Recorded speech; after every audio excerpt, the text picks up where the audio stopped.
Assalamualaikum warahmatullahi wabarakatuh. Pada video kali ini saya ingin memberi tutorial bagaimana menggunakan percobaan, simulasi atau ilustrasi untuk memahami pembelajaran kita tentang transformasi, yaitu bagian translasi atau pergeseran benda, pergeseran titik. Saya sudah menyiapkan aplikasinya untuk kalian melakukan eksperimen atau percobaan atau simulasi sendiri dengan cara mengikuti aturan-aturan yang saya jelaskan di video ini. Setelah kalian buka nanti linknya, di sini yang bisa kalian geser yaitu titik D. Titik D dengan tanda panah seperti ini. Nah, titik D ini adalah sebagai vektor gitu ya. Nah, di sini ada istilah vektor. Vektor bisa didefinisikan sebagai arah. Nah, di translasi tentunya tentang pergeseran, kita akan selalu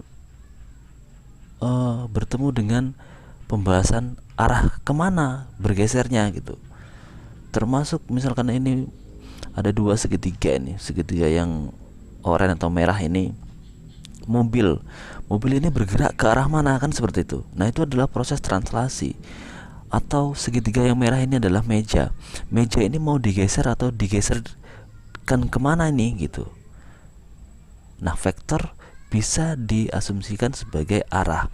Nah, di vektornya ini, di arahnya ini, saya buat di sini titik D sebagai arahnya kemana, sesuai dengan kalian inginkan mau dipindah ke arah mana nanti di HP atau di komputer kalian. Dan yang segitiga hijau ini adalah bayangan dari hasil translasi segitiga merah. Kenapa dia dinamakan hasil translasi? Karena dia bergesernya berdasarkan aturan atau arah yang kita tentukan. Nah, di arah yang kita tentukan, di sini kita lihat misalkan di posisi ini titik D nilainya adalah 5,2. Berarti dia berada di koordinat 5,2. X-nya 5, Y-nya 2.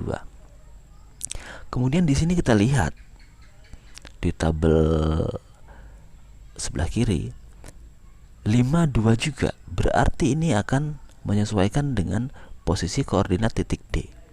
Kita geser ke bawah sedikit. Titik koordinat D adalah 4,1. Di vektor atau arahnya juga 41. Nah, kenapa dituliskan seperti ini? Nah, ini kan akan kita pelajari juga nanti setelah kalian mencoba menggunakan aplikasi ini, gitu. Dan bisa kalian gunakan untuk bereksperimen setelah kalian membaca buku paket yang sudah disediakan seperti itu. Kemudian ada titik A, B, dan C. Kemudian ada titik A aksen, B aksen, dan C aksen. Di sini nilai koordinat titik A karena berada di sini, dia berada di 3,5. X-nya 3, Y-nya 5. B juga seperti itu, berada di titik 2,2. X-nya 2, Y-nya 2. Nah, di segitiga yang hijau ini titik segitiganya ditandai dengan titik A misalkan. Dan di sini ada A juga, cuman A aksen. Nah, ini kita sepakati sebagai bayangan seperti yang kita pelajari di pelajaran sebelumnya tentang pencerminan gitu. Jadi A aksen, B aksen, C aksen adalah bayangan dari hasil translasi 4,1 dari kita lihat letak titik koordinat titik D, sehingga kemanapun arah yang kita tentukan pergeserannya, maka akan mempengaruhi perubahan koordinat titik bayangannya juga. Oke, dari video ini akan kita pelajari banyak nanti. Mungkin akan sering-sering saya minta untuk kalian membuka aplikasi yang saya share nanti di Google Classroom untuk mempelajari lebih jauh tentang translasi. Nah, dengan belajar seperti ini ada pengalaman baru untuk kita yang selama ini belajar menggunakan buku paket, memperhatikan guru menulis di papan tulis menggunakan spidol, dan ternyata di pembelajaran kali ini tidak ada kata tidak belajar, malah kita lebih bisa mengenal aplikasi, bisa lebih luas memahami materi dari berbagai sumber, bisa dari internet, dari aplikasi, dan sebagainya. Oh, ada lagi nih, ada fitur yang bisa kalian lakukan di eksperimen atau percobaan dengan menggunakan link aplikasi yang saya share. Jadi di segitiga merah ini atau segitiga awal ini, kalian juga bisa merubah bentuknya sesuai dengan keinginan kalian. Bosan dengan segitiga seperti ini, mungkin akan kalian buat segitiga siku-siku seperti itu, boleh. Dan ini akan jelas akan berpengaruh terhadap bayangan, karena ditranslasi hanya merubah posisi dari benda, tidak merubah bentuk. Nah, nanti akan ada kaitannya nih. Kalau titik A nya awalnya 2,5, kok bisa jadi 8,6? Jelas ada kaitannya dengan arah atau vektor dari yang ditentukan.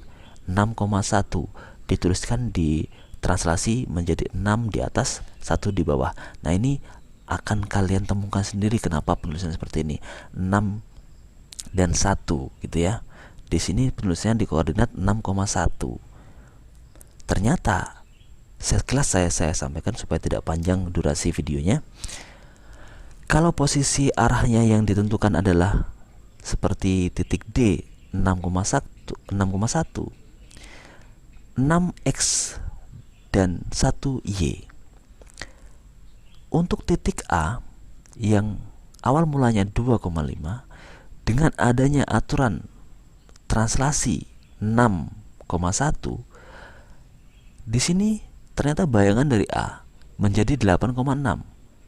Ada apa? Kok bisa seperti itu nilainya? Coba perhatikan. Saya gunakan fitur ini untuk menjelaskannya. 6 adalah 6 ini, gitu kan? 1 adalah 1 yang bawah ini. Kemudian saya bilang tadi, kaitannya kenapa kok bisa jadi A aksennya 8,6? Apa yang terjadi dengan titik awal 2,5? Ternyata ada kaitannya dengan 6,1 ini. Nah, ternyata 8 ini didapat dari X pada titik koordinat A ditambah 6. Jadinya 8. Kemudian 6 kok bisa dapat dari 6 dari mana? Pasti ada kaitannya dengan titik awal, titik A yang awalnya 2,5. Di sini Y-nya adalah 5. Ternyata 6 didapat dari 5 ditambah 1. Ingat, 6,1 itu kalau penulisan di dalam translasi penulisannya bertingkat seperti ini, 6 di atas, 1 di bawah. Nah, dengan dukungan buku yang kalian pelajari, dengan sumber-sumber belajar lain, dengan video pembelajaran yang sebelumnya, bisa kalian gunakan aplikasi ini untuk lebih memahami pembelajaran, baik menggunakan buku cetak maupun video pembelajaran yang sebelumnya. Mungkin itu saja durasinya supaya tidak panjang.